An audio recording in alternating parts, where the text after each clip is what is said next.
뭐 5년을 간다는 분도 계시고 1, 2년 뭐 이렇게 하고 다시 이제 갈 거다 이렇게 하시는 분들도 계신데 서울 같은 경우에는 전 좀 길게 보고 있어요.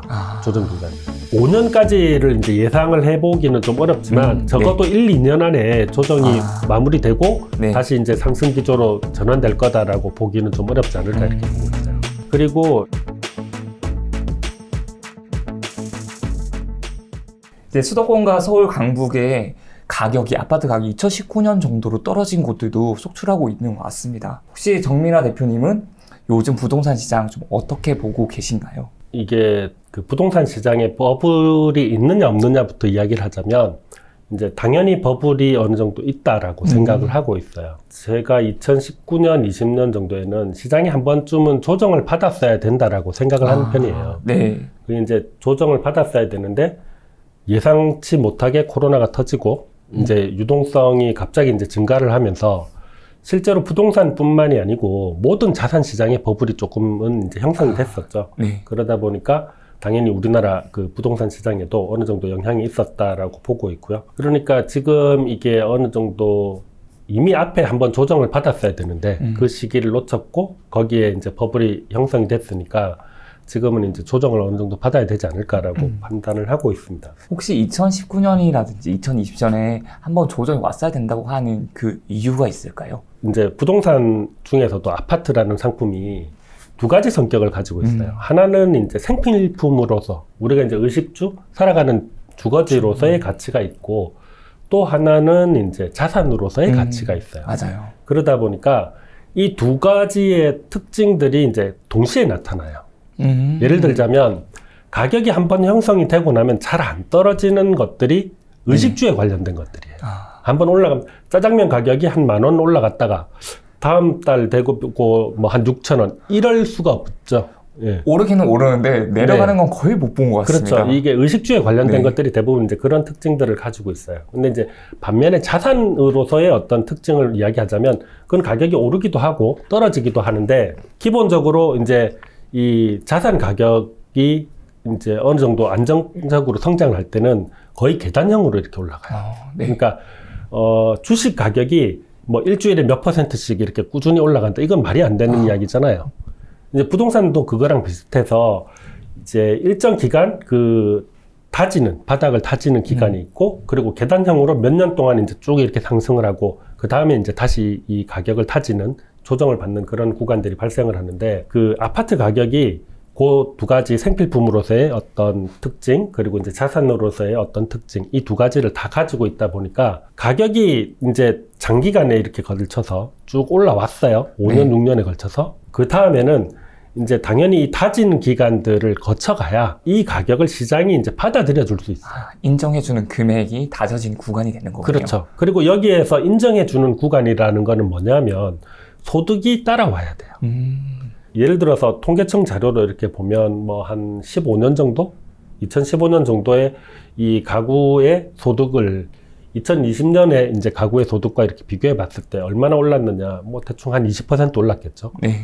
그런데 부동산 가격은 뭐 한 2배 올른 거예요. 100% 이렇게 올랐다. 이렇게 되면 이 소득으로 집을 살 수가 없는 상황이 되니까 그걸 이제 다지는 기간이라고 보는 거죠. 소득이 따라 올라와서 다시 이제 또 한번 점프를 할 수 있는 그걸 줘야 되는데 그런 기간 없이 이제 점프를 해버린 거예요.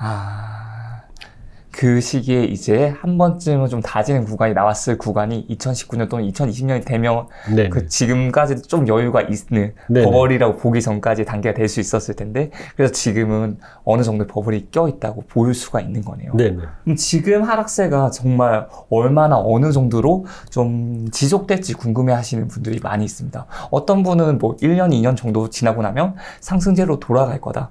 아니면 5년 정도 지나면 상승세로 돌아갈 거다. 라고 하시는 분들도 많이 의견이 좀 나뉘는 편인데 과거 부동산 하락장 데이터로 봤을 때 지금 시장은 혹시 과거 몇 년도 정도랑 좀 비슷하다고 볼 수 있을까요? 현재 시장은 과거에 비교해 볼 수 있는 구간이 없어요. 그러니까, 비슷한 구간이 없나요?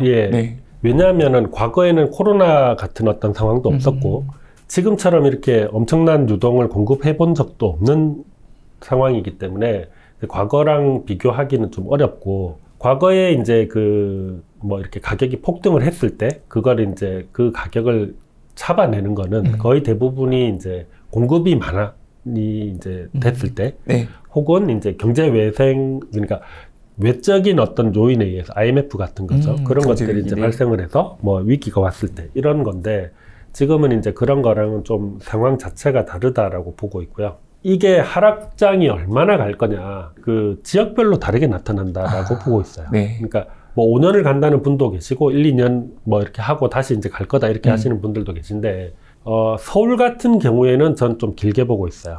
조정 기간을. 대략적으로 5년 이상이 될 거라고 보시나요? 5년까지를 이제 예상을 해보기는 좀 어렵지만, 적어도 네. 1, 2년 안에 조정이 마무리되고 네. 다시 이제 상승 기조로 전환될 거다라고 보기는 좀 어렵지 않을까 이렇게 보고 있어요. 그리고 이게 지역별로도 다르지만 상품별로도 좀 다르게 나올 거라고 보고 있어요.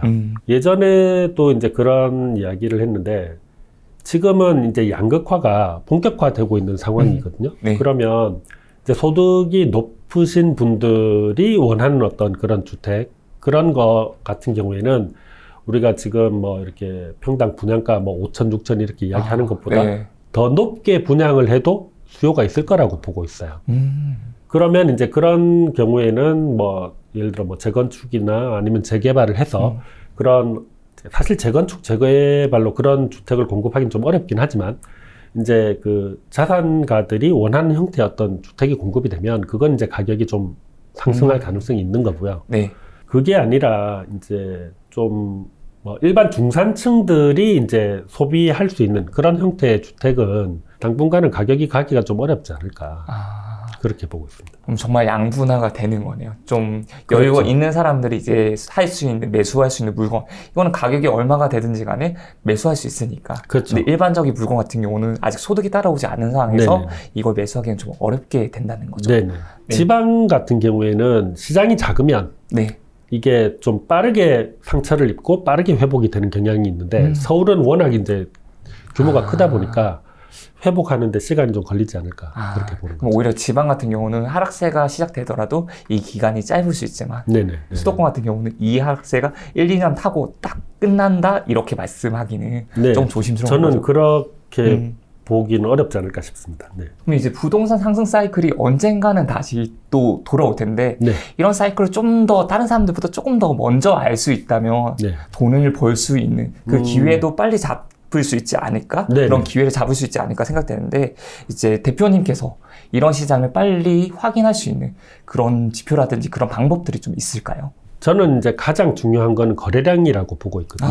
네. 제일 중요한 거는 거래량이고, 이 거래량이 왜 중요하냐면, 여러분들이 이제 집을 사러 이제 부동산에 가시잖아요. 부동산에 가셨을 때, 여기가 좀 분위기가 좋구나, 나쁘구나를 소장님하고 잠깐만 이야기를 해봐도 알 수가 있어요. 네. 굉장히 심플하게 이야기를 해보면, 불이 붙어 있는, 혹은 이제 불이 붙어 가려고 하는 어떤 지역이에요. 가면 소장님이 별로 이렇게 대접을 안 해줘요. 그렇죠. 네. 이미 들어가면 거의 대부분 이제 통화하고 계세요. 네. 그리고 이제 좀 분위기가 싸늘하게 식어 있는 곳에 가면, 제가 이제 가면 그런 우스갯소리로 그런 이야기 하죠. 차를 한 7종류도 내올 수 있다고. 그 말은 이 소장님이 이제 시간적인 여유가 있고 찾아오는 손님이 없어서 심심한 거예요. 그러면 이제 당연히 그 지역은 거래가 별로 안 되고 있는 거죠. 네. 소장님이 전화를 붙잡고 있는 지역은 거래가 많이 되고 있는 거고, 거래가 많이 됐다, 이 소장님이 전화기를 붙잡고 있는 거는 본인이 보유했던 물건이 이미 다 소진이 된 거예요. 물건이 다 소진이 됐기 때문에 새로운 물건을 따기 위해서 뭐 이렇게 전화하시는 거죠. 사장님 뭐 이렇게 저번에 뭐 그 집 내놓는다고 하셨는데 혹시 아직 파실 의향이 있으세요? 네. 네. 뭐 지금 손님 있는데 좋은 가격에 이렇게 할 수 있을 것 같아요. 이런 통화를 하시는 거예요. 그러면 이 시장에서 이제 2달 뒤에, 3달 뒤에 과연 가격이 지금하고 동일할 거냐? 그럴 수가 없는 거죠.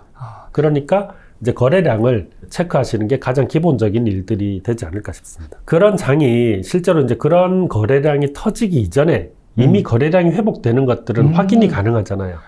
네네. 예, 그래서 이제 저희가 데이터를 보는 이유는 전국에서 지금 그런 지역이 어떤 지역들이 이제 회복을 하고 있는가를 이제 조금 빠르게 파악을 하기 위해서 그런 것들을 이제 체크를 하는 것. 근데 지금 같은 시기는 거래량이 정말 바닥 중에 그렇죠. 바닥이라고 볼 수 있는 거죠. 근데 이렇게 바닥이었던 적도 있었을까요? 없습니다. 이것도 거의 처음인가요? 그렇죠. 이제 수도권의 거래량이 이렇게 된 거는 사실은 이게 이제 저번 뭐 이야기하기가 조금 조심스럽긴 하지만 네. 저번 정권부터 시장의 상황과 이 정책이 조금 맞지 않는 그런 일들이 발생을 하면서 네. 조금 그런 어떤 내용들을 쌓아왔고 이번 정권에 들어와서도 조금 시장의 거래를 활성화시키기 어려운 형태의 정책들이 나오고 있으면서부터 이제 이게 좀 길게 가고 있는 게 아닌가. 그럼 거래량이라는 지표가 진짜 중요한 건데 네. 그럼 거래량이 좀 빠르게 상승할 수 있는 그런 여력이 지금은 당장은 없다고 봐야 될까요? 그렇죠. 이게 얼마 전에도 보유세를 이제 경감시켜주는 네. 그런 내용이 이제 논의가 됐고 이제 그게 시행이 될 건데 그렇게 되면 집을 가지고 계시는 분들이 집을 팔아야 되는 이유가 점점 줄어드는 거예요. 좀 보유를 할 때 내는 세금이 적다면 그렇죠. 이제 종부세 뭐 1억 내다가 한 2천만 원 내게 된다 이러면 그 정도면 내가 들고 가도 되겠는데? 라는 생각을 하시게 되는 거죠. 그러면 이제 매물이 점점 더 줄어드는 거예요.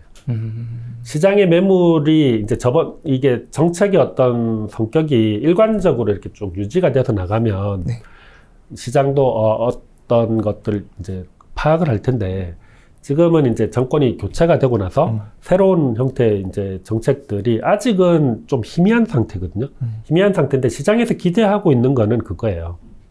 가격을 떨어뜨리지는 않을 거고, 그리고 이제 다주택자들에 대해서 조금 완화된 정책을 펼치지 않을까.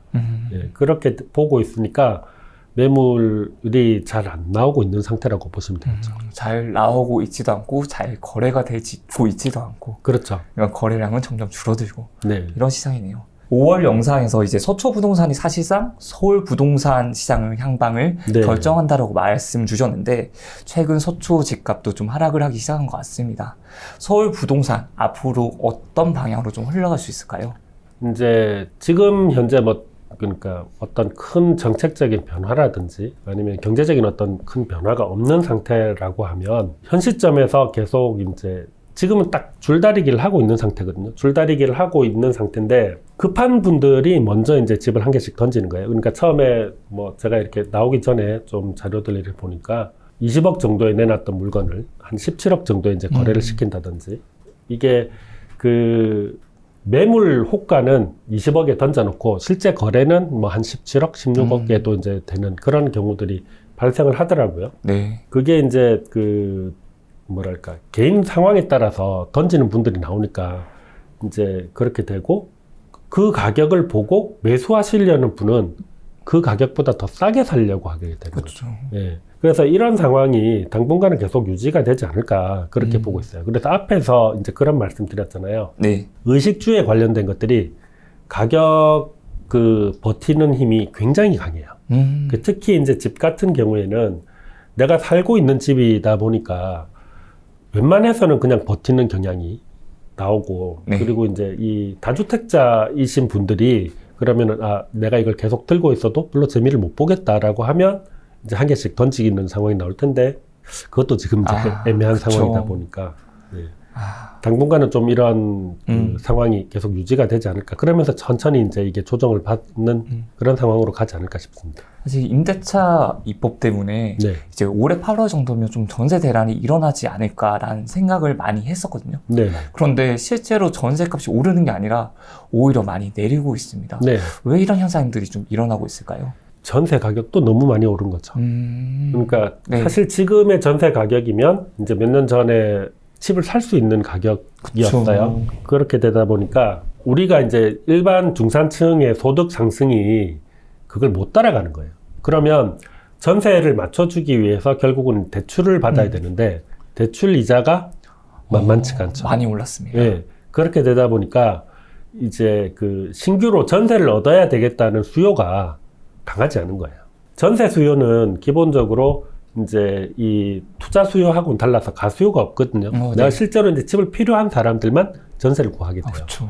그렇게 되는데 전세 시장으로 이제 진입하려고 하는 신혼부부라든지 아니면은 이제 이주 수요가 이제 발생하는 사람들이라든지 그렇게 되는 경우에 전세 구하기가 이제 부담이 되니까 월세로 이제 전환을 한다든지 아니면 이제 조금 더 사이즈를 좀 줄인다고 하죠. 네. 예, 예전에는 한 5억 정도의 전세 구할 거를 지금 한 3억에 구한다든지 그런 이제 식으로 이게 내려가고 있는 거예요. 그래서 진짜 실제로 세입자를 못 구해서 역전세 난까지 경험을 하시는 분들도 있더라고요. 이게 그 가격이 조정을 받는다라고 하면 네. 그 가격에는 전세 가격도 같이 포함이 돼요. 그러니까 우리가 얼마 전에 이제 그 KB에서 그런 이제 기사가 나왔더라고요. 이제 주택 구매 부담 지수 뭐 이래가지고 네. 그 자기 소득을 가지고 대출을 받아서 이제 살 수 있는 집이 서울에 얼마나 있느냐. 근데 이거를 뒤집어서 이야기를 하면 자기 소득을 가지고 서울에서 전세 아파트를 구할 수 있는 사람들의 숫자도 급격히 줄어든 상태인 거예요.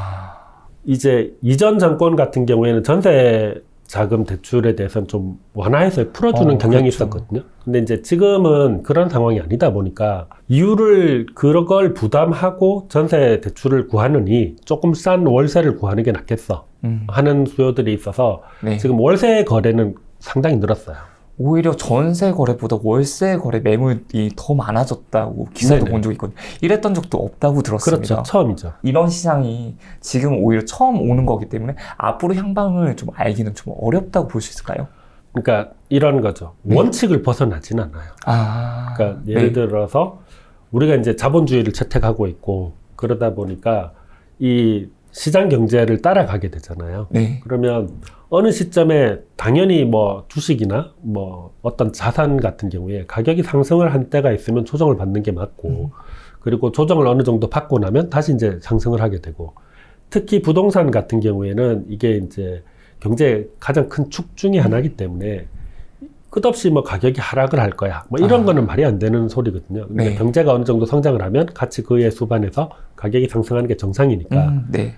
이 조정 받는 거는 저는 극히 자연스러운 현상이다라고 생각을 하고 있어요. 뭐 물론 이제 그것 때문에 많은 전문가분들이 몇 년 전부터 능력 이상으로 너무 과도하게 이렇게 투자하는 거는 좀 피해야 되지 않겠느냐 그런 이야기를 많이 하셨고 그 선을 지켜서 이제 해오셨다면 지금도 이제 뭐 큰 부담이 없을 텐데 조금 무리해서 이렇게 하신 분들이 조금 그게 걱정이긴 하죠. 맞아요. 그러신 분들도 있어서 지금 원래 이자가 어느 정도 나왔다면 지금은 그 이자의 2배를 내시는 분들도 있는 것 같더라고요. 그렇죠.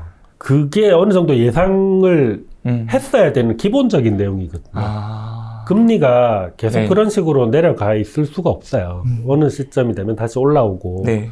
물가가 이제 뭐 어느 정도는 계속 점진적으로 상승을 해줘야 네. 되니까. 그럼 이제 서울 사람들, 서울에 거주하고 있던 사람들이 좀 서울을 떠나서 다른 지역으로 좀 가고 있는 일들이 네. 많아지는 것 같습니다. 왜 서울 인구가 좀 줄어들고 있는지, 그리고 부동산 시장에는 또 어떤 영향을 미치는지 많은 분들이 궁금해 하시는 것 같습니다. 기본적으로 그 서울의 인구가 어디로 빠져나가는지는 다들 아시죠? 경기도로 경기도, 나가고 네. 있는데 경기도로 나가는 이유의 이제 가장 큰 원인 중에 하나가 저는 이제 주택 공급이라고 생각을 하고 있어요. 서울 시내에 신혼부부들이 거주할 만한 그런 주택이 많지가 않은 거죠. 많지가 않다 보니까 외곽 지역으로 이제 신도시를 공급을 하게 되면 이제 그 많은 분들이 그렇게 생각을 해요. 내가 조금만 아침에 30분만 일찍 일어나면 그러니까 와이프랑 아기는 이제 깨끗한 새 조금 더 아파트에 좋은 환경에 네, 좋은 환경에서 네. 이제 거주를 하고 나는 한 30분 좀 일찍 일어나서 뭐 이렇게 차 타고 나오면 이게 더 나은 선택이 아닐까 뭐 그렇게 이제 생각하시는 분들이 많으시니까 서울 쪽에 이제 서울 쪽 외곽으로 뭐 남양주라든지 뭐 하남이라든지 뭐 이 외곽으로 신도시가 형성이 되고 주택이 공급이 되면 서울에 계시는 분들이 많이 빠져나갈 수밖에 없는 상황이다. 그렇게 보고 있고요. 이게 그 앞으로 장기적으로 놓고 봤을 때 교통이 점점 더 편리해지는 거예요. 그렇죠. 네. 그렇게 되면 시내 진입하기가 더 편해지면 편해질수록 이제 외곽 지역에 있는 이런 곳으로 인구가 분산되는 효과가 발생하지 않을까 그렇게 보고 있고요. 그렇다고 해서 서울의 그 집값이 뭐 이렇게 극단적으로 내려갈 거냐. 그거는 좀 다른 문제라고 보고 있어요. 오히려 교통이 좋아짐에 따라서 서울이 기존이 이렇게 됐으면 좀 더 확장을 한다고 그렇죠. 보는 게 더 좋을까요? 네네네. 조금 더 이제 범위가 넓어지는 형태가 될 것 같고 그 과정에서 이제 서울 같은 경우에도 굉장히 밀집도가 높은 지역과 약간 이제 밀집도가 떨어지기 시작하는 그런 지역으로 이제 구분이 되기 시작하겠죠. 서울도 좀 갈라지게 되는 거네요. 네네. 같은 서울이라고 다 같은 서울이 아니게 되는 거네요. 그러니까 일본 같은 경우가 이제 그런 형태인 거죠. 동경에 가보면 이제 굉장히 이렇게 그 미래지향적으로 이렇게 가는 지역이 있고, 네네. 완전히 정체가 돼가지고 이게 10년 전이나 20년 전이나 동일한 이런 지역들이 나오는 거고, 서울도 이제 비슷한 형태로 이제 가게 되겠죠. 그럼 이제 올 하반기 그리고 내년까지 봤을 때 부동산 시장에서 가장 큰 영향을 미칠 수 있는 그런 요소가 있을까요? 크게 보는 부분들은 아무래도 금리 부분이 될 거고요. 금리가 이제 상승할 거다. 이거는 이미 확정돼 있는 내용이니까. 네. 요는 그 금리가 그렇게 상승을 했을 때에 이제 어떤 현상들이 발생할 건가에 대해서 사람들이 실감을 잘 못하는 것 같아요. 그 부분이 문제가 되지 않을까 싶어요. 그러니까 금리가 상승하는 거는 이미 확정된 요소고, 금리가 상승하면서 발생하는 여러 가지 이제 예를 들어서 전세보다 월세가 더 이렇게 수요가 늘어났다든지, 네. 아니면 이주 수요가 완전히 이렇게 죽었다든지, 뭐 이런 것들. 그리고 금리가 올라가게 되면 부수적으로 발생되는 것들이 어떤 거가 있느냐면, 건설사들 공급이 이제 주택 공급량이 좀 줄어들게 돼요. 아무래도 비용이 더 발생을 네. 하게 되니까 그 그런 비용이 부분도 부담스러우니까. 있고. 네. 네. 그리고 이제 그 중소기업들부터 해가지고 이제 사실 이전 정권에서 코로나를 겪으면서 돈을 많이 풀어서 한계 기업들을 부양을 해왔어요. 네. 근데 이게 금리가 올라가면 그게 어려워져요. 뭐 그런 어떤 상황들이 발생을 하게 되는, 그런 게 되면 아무래도 이제 부동산 시장에도 나쁜 영향을 미치게 되지 않을까. 그럼 금리도 계속해서 오를 수는 없을 거잖아요. 그렇죠. 어느 정도 올리고 나면 뭐 유지를 하거나 또는 내리게 될 텐데, 네. 그럼 내리게 됐을 때는 좀 부동산 시장에 긍정적으로 영향을 미칠 수 있을까요? 그게 바로 그렇게 영향을 미치지는 못해요. 그러니까 네. 저는 사실상 이 시장이 그걸 받아들이는데 시간이 좀 많이 필요하다라고 보거든요. 그러니까 부동산 시장이 조정을 받아야 되는 어떤 상황이 왔을 때, 뭐 지금 가령 지금 최근 같은 경우가 되겠죠. 그런 어떤 조정을 받아야 되는 상황이 왔을 때에도 조정이 아니다. 이제 그냥 잠깐 쉬어가는 거고 이제 뭐 몇 달 뒤면 또 간다. 네. 이 이야기를 하시는 분들이 제법 많아요. 많았습니다. 네. 그거가 이제 이 변화를 잘 못 받아들이는 거죠. 큰 틀에서 이제 방향이 변해가고 있는데, 배가 이렇게 천천히 돌아서고 있는데, 이제 가던 방향으로 이제 계속 이제 주장하는 그런 것들이 나오고, 이게 마찬가지로 좋은 방향으로 턴을 하게 돼도 실제로 이게 좋은 방향일까? 뭐 이렇게 생각하시는 분들이 굉장히 많아요. 이 방향을 트는 걸 인지를 못하는 사람들이 초반에 오히려 더 많겠네요. 그렇죠. 서서히 틀어질 테니까. 오히려 그렇게 돼야 네. 이제 재미 보는 분들이 나오겠죠. 전체가 전부 다 같은 방향으로 일제히 이제 턴을 했어. 이렇게 되면 네. 그게 이제 비정상적인 상황인 거고, 지금 저는 시장 상황에 대해서 이제 판단 네. 못하고 이렇게 혼란스럽다라는 것 자체가 이미 하나의 증거인 거예요. 그러니까 모두가 같은 방향을 보고 있으면 네. 뭐 올 가을에 갑니다 이렇게 보고 있으면 당연히 그냥 그건 가는 거예요. 근데 갈 수도 있고 안 갈 수도 있고 네. 갑니다 안 갑니다 뭐 이런 식으로 이제 돼버리면 네.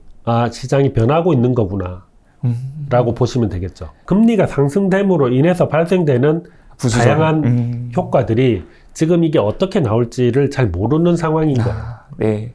예를 들어서 앞에 이제 한계 기업들이 뭐 이렇게 좀 문을 닫는다든지, 아니면 이제 지금 그 개인 자영업자들이 굉장히 많이 계시거든요.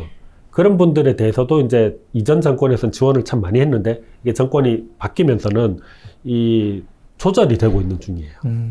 그러면 이제 그런 분들에 대한 어떤 데미지, 그런 것들이 이제 어떤 형태로 이제 드러나게 될지, 이 단순히 금리를 올린다만으로 끝나는 문제가 아니거든요. 네. 금리가 인상되면서 발생하는 여러 가지 효과들이 있기 때문에 그게 조금 우려가 되긴 합니다. 거의 나비 효과처럼 그렇죠. 여기 하나가 파생적으로 엄청 많은 일들을 일으킬 수가 있는 거네요. 네.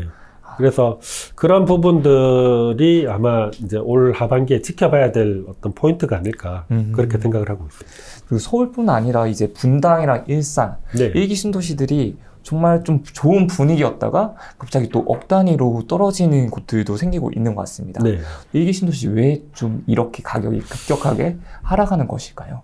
일기 신도시뿐만이 아니고 네. 대전이나 세종 뭐 이런 곳들도 마찬가지인데 이게 이제 그 유동장의 어떤 특징인 거죠.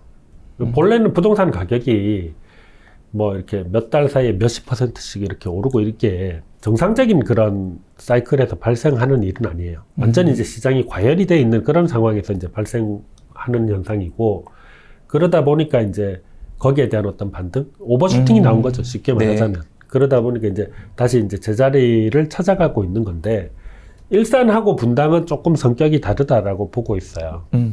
예를 들면 일산의 현재 전세율이 대략 한 60% 중후반 뭐 이 정도 될 거예요. 그러니까 일산은 전세가율이 좀 높은 편이에요. 네. 수도권 내에서. 네. 분당은 일산에 비하면 이제 낮은 편이고. 네.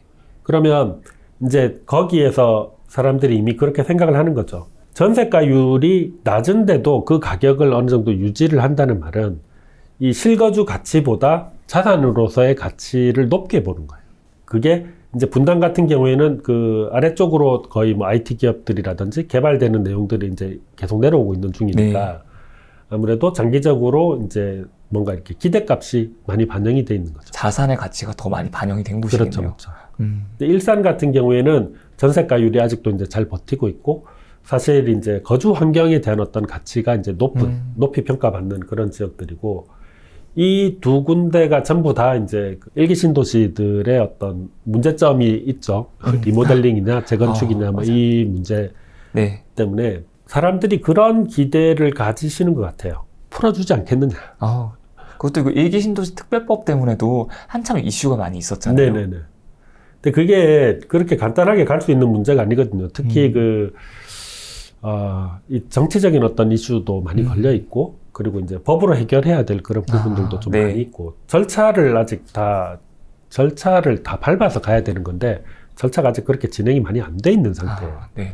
그러다 보니까, 이게 그, 소위 말해서 정부에서 의지를 가지고 이런 절차들을 빨리빨리 진행을 해서, 여기에 어떤 해결책을 제시를 한다라고 하면, 아마 뭐 분당이나 일산 같은 일기 신도시에 이런 그 오버슈팅이 됐다가 이제 빠지는 상황에서도 네. 버티는 어떤 지지선이 돼줄 거고, 만약에 이게 좀 흐지부지하게 이렇게 가고 미래가 이제 불투명해진다고 하면 이 자산으로서 보고 투자하시는 분들의 이제 리스크가 커지는 거니까 이제 그런 부분이 조금 이제 감소되지 않을까 그렇게 보고 있습니다. 실제 이렇게 같은 경기도인데 지금 말씀하신 일기 신도시처럼 좀 떨어진 데도 있는 반면에 조금씩 오르고 있는 곳들도 있다고 네네. 알고 있습니다.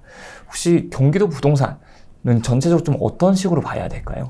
지금은 경기도 전체가 이제 조정을 받고 있는 중이다라고 보시면 되고, 그 네. 와중에서도 이제 외곽 지역의 일부가 가격이 이제 조금씩 이제 상승하는 그런 지역들이 있어요.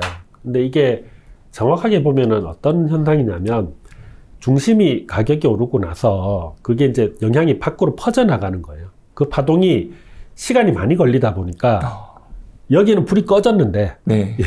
끝에 아직 잔불이 남아있는 상태인 거예요. 이 기간이 처음에 중심지에서 일단 오를 거잖아요. 네. 그럼 끝까지 퍼져나가는데 네. 제가 생각하기에는 이게 빨리 흘러갈 것 같거든요. 근데 네네. 그게 아니고 시간이 좀 오랫동안 지체가 되나요? 거리에 따라서 이제 이게 다르게 되는 건데요. 예를 들어서 같은 생활권, 동이나 네. 구 단위 정도라고 이렇게 보면 네. 동이나 구 단위에서 대장이 움직였어요. 네. 그러면 거의 일주일 안에 어느 일주일. 정도 반영이 되기 시작해요. 근데 이게 구 단위를 넘어가기 시작하잖아요. 네. 그러면 이게 정보 전달이 좀 늦어져요.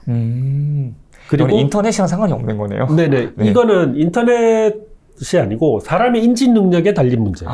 네. 사람의 인지 능력이 생각보다 느려요. 그래서 이제 저기가 오른다라고 이야기를 들어도 네. 오르나? 설마 이렇게 되는 여기까지? 거지. 예. 저기 오르는 게 뭐 예를 들어서 뭐 강남에서 오르고 있는데 네. 제가 이제 뭐 영통에 살아요. 네. 예. 예를 들어서. 네. 예를 들어서 그러면 강남이 오르는데 그게 우리 동네랑 무슨 상관? 이렇게 되는 거죠. 그렇게 생각하시는 분들이 진짜 많겠죠. 그렇죠. 강남이 오르고 그게 분당을 거쳐서 오기 시작하면 이제 분당도 많이 올랐네. 그럼 혹시 우리도 이렇게 되는 거죠. 기대감이 있는 거죠. 네. 그렇게 이제 이게 번져오는 그 시간들이 좀 있다 보니까 네. 이 가장 끝단에 있는 애들이 이제 가장 늦게 예, 그런 어떤 잠불 효과를 보게 되는 거죠. 그럼 오히려 지금 조금 분위기가 좋다고 하는 곳들은 잠불 효과라고 볼 수가 있겠네요. 그렇죠. 지금 남아서 이렇게 가격 상승이 조금씩 이렇게 있는 곳들은 제주도를 제외하고, 제주도는 좀 특수한 경우니까, 네. 제주도를 제외하고 나머지 지역들은 이제 사실은 여러분들 살면서 별로 가본 적이 없는 그런 동네들이 아닐까 싶어요. 네, 그런 지역들이 이제 좀 이렇게 오르고 있는데, 그 인근의 핵심 지역들의 상승이 이미 마무리되었기 때문에 이제 남아있는 그런 효과가 아닌가 싶습니다. 그럼 이제 요즘 집값이 많이 떨어지고 있는 곳이라고 한다면 많은 분들이 대구를 떠올리실 것 같은데 네네. 정말 지금이 기회인지 아니면 좀 기다려야 되는 건지 이런 고민들을 많이 하시는 것 같습니다. 혹시 대구시장 어떻게 보고 계신가요? 기회라고 하는 말을 이제 정확하게 이렇게 보면, 지금이 기회다라고 하면 지금 샀을 때의 수익이 이제 예상이 돼야 되는 거죠. 예. 근데 지금 대구의 시장이 하락이 멈췄느냐? 네. 저는 아직은 이제 확인하기 어려운 시기라고 보고 있거든요. 네. 공급량도 이제 앞으로 한참 더 많이 남아있는 상태고. 내년이 더 많다고 알고 있거든요. 그 뒤로 또 많이 있죠. 그 뒤 2024년까지도. 네. 네. 이게 관리처분 떨어져가지고 이제 공사 들어갈 분양을 이제 앞두고 있는 이런 물량들이 거의 한 45,000 정도 되는 걸로 알고 있어요. 네. 그렇게 되니까 아직 하락이 멈춘 상황이 아니라서 기회라고 보기엔 좀 어려울 것 같고요. 이제 조금 그거보다 조금 더 큰 의미에서의 어떤 기회다라고 하면, 이 대구 같은 지역들이 하락을 경험하고 나서 어느 시점이 되면 이제 다시 턴을 하게 되겠죠.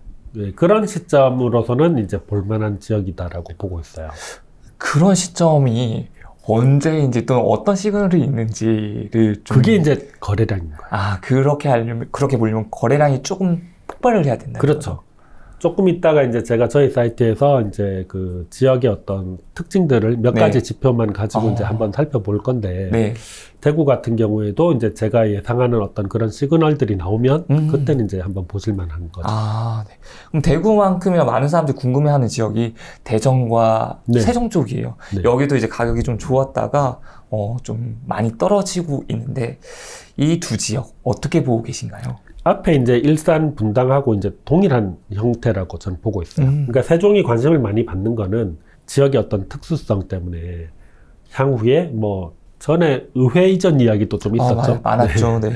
그런 거 한번 나오면서 이제 가격이 막 들썩거리고 뭐 이렇게 되는 건데, 이게 이제 전형적으로 투자 자산으로서의 성격이 많이 반영이 된 거예요. 세종 자산으로서의 성격. 그렇죠. 그러니까 내년에는 올해보다 더 오를 거야 라는 기대감들이 이제 계속 넘치다 보니까 그 가격이 이제 계속 상승을 했던 거고, 지금은 이제 다시 제자리를 찾아가는. 항상 이걸 두 개를 같이 보셔야 돼요. 거주지로서의 이제 주택으로서의 가치, 그리고 자산으로서의 가치. 지금 현재는 이 거주지로서의 가치보다 자산으로서의 가치를 굉장히 많이 평가받은 시점이기 때문에 이게 어느 정도 이제 조절을 받아야 이제 그 제자리를 찾을 수 있지 않을까. 네. 그럼 대전도 같이 세종이랑 비슷한 효과라고 보면 될까요? 네네. 이게 대전, 세종을 사실상 하나로 묶어서 봐야 돼요. 네. 근데 이제 이게 그러니까 한참 그랬죠. 대전이 사실 광역시 중에서 가장 가격이 싼 쪽에 이제 속하는 시기가 있었어요. 그 시기가 특징이 뭐냐면 세종의 입주 물량이 많았거든요.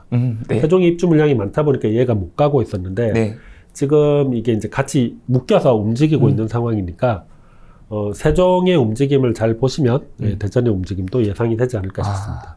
근데 이제 많은 분들이 이제 생각할 때 지방 같은 경우는 인구가 감소하고 있잖아요. 감소하다 보니까 이제 지방은 좀 안 되는 거 아닌가, 좀 지방은 지역 가리지 않고 다 침체되는 건 아닌가, 이렇게 생각하시는 분들이 많이 있더라고요. 혹시 이 생각은 좀 어떻다고 보시나요? 이거를 이렇게 이제 보시면 될 것 같아요. 전국이라고 생각할 필요 없이 내가 사는 동네라고 한번 생각을 해보세요. 내가 사는 동네에도 대장 아파트가 있고, 이제 2군 아파트, 3군 아파트 뭐 이렇게 쭉 이렇게 여러 가지 종류의 아파트들이 있을 거예요. 그 중에서 뭐 이제 대장 아파트 같은 경우에 사람들이 누구나 들어가서 살고 싶어 하는 아파트죠.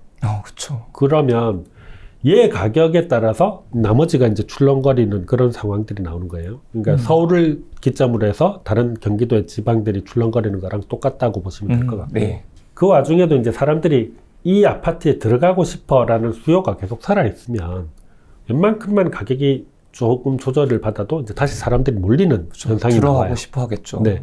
지역에도 이제 그런 지역들이, 지역 내에 그런 지역들이 있는 거예요. 예를 들자면 이제 대구 같은 경우에는 뭐 수성구에서도 학군이 좋은 몇몇 이제 동네들이 될 거고. 네. 그리고 이제 부산 같으면 이제 해운대라든지 뭐 광안동이라든지 몇몇 이제 지역들이 될 거고. 네. 예를 들어서 조만간 그 남천동에 남천 삼익빛이 재건축이 이제 돼요. 그 기다리는 분들이 굉장히 많아요. 그 왜냐하면 돈이 있는 분들이 거주하는 지역들이 있잖아요. 네. 부산은 그게 이제 해운대하고 바닷가 주변으로 이제 몇 군데 이렇게 센텀이라든지 마린시티라든지 몇 군데가 있는데 이게 아파트가 거의 한 10년, 15년 이렇게 노후화가 되는 거예요. 네. 그리고 이제 좀 불편한 것들이 나오죠. 그런데 여기 이제 새 아파트가 굉장히 고급진 아파트가 이제 공급이 되면 이동을 하는 거예요. 그렇죠. 네. 이건 부산의 어떤 특징이에요. 대구라든지 뭐 이렇게 다른 지역들은 조금 성격이 다르게 가는데 그러면 얘가 이렇게 올라왔을 때에 얘 가격이 받아주는 사람들이 있으면 그 안에서는 그 지역 안에서는 노른자니까 이제 버티는 현상이 발생을 하는 거예요. 그래서 이제 양극화가 지역 간에서도 이제 지역 내에서 발생을 하게 되는 거죠. 지방이라고 해서 인구가 다 줄어드는 거 아니고 오히려 수요가 있는 곳, 사람들이 가고 싶어하는 워너비 지역 그렇죠. 이런 데는 계속해서 인구가 좀 몰릴 수 있겠네요. 그러니까 인구 줄어든다고 서울대 경쟁률이 내려갈 일은 없지 않겠습니까? 거기로 다 많이 공부를 좀 잘한다고 하는 학생분들은 그렇죠. 거의 다 서울대를 지원할 테니까. 네. 그 부산 내에서도 그런 현상이 있는 것처럼 대구라든지 네. 뭐 이렇게 울산이라든지 그런 지역들도 그 지역에 있는 그 분들이 선호하는 곳들은 살아남을 거고 관심을 못 받는 지역들은 아무래도 정체가 되지 않을까. 그러면 그게 지금 어떻게 보면 인구로서 수요가 좀 나올 수 있을 것 같은데 그렇게 인구가 어느 정도 되는 곳을 좀 더 많은 곳을 좀 지켜보는 게 더 좋은 방법일까요? 아니면 늘어나고 있는 곳을 지켜보는 게 방법이 될 수 있을까요? 인구보다는 네. 사실은 이제 소득이나 네. 이제 그 업체 숫자로 보시는 게 더 낫지 일자리라고 않을까. 봐야 될까요? 네네. 이게 좀 더 주요한 지표라고 볼 수 있을까요? 네. 그러니까 어떤 특정 지역에서 이 소득을 뽑아내는 방법이 여러 가지가 있는데 네. 국민연금에서 나오는 것들이 있을 거고 이제 카드사에서 나오는 것들이 있을 네. 거고 그리고 이제 통신사에서도 이런 소득을 추정하기도 하고 KCB에서 이제 나오기도 해요. 여러 가지 이제 소득을 뽑아내서 어떤 지역에 이제 소득이 많은 사람들이 이제 모이는지를 파악하신다면 네. 그러니까 사실은 서울 같은 경우에는 뭐 강남 쪽에 뭐 많이 계실 거야 이렇게 이제 생각을 하시잖아요. 네. 이제 그건 추정인 거고 실제로 이제 뽑아봤을 때 어디에 네. 계시는 분들이 소득이 높고 그분들이 선호하는 어떤 것들이 뭐다 이런 것들을 이제 찾아내는 게 중요하겠죠. 좋은 지역, 좋은 집을 이제 다른 사람들보다 먼저 알아볼 수 있으면 너무 좋을 것 같습니다. 부동산을 보실 때 좀 어떤 지표부터 먼저 좀 보시게 되시나요? 네.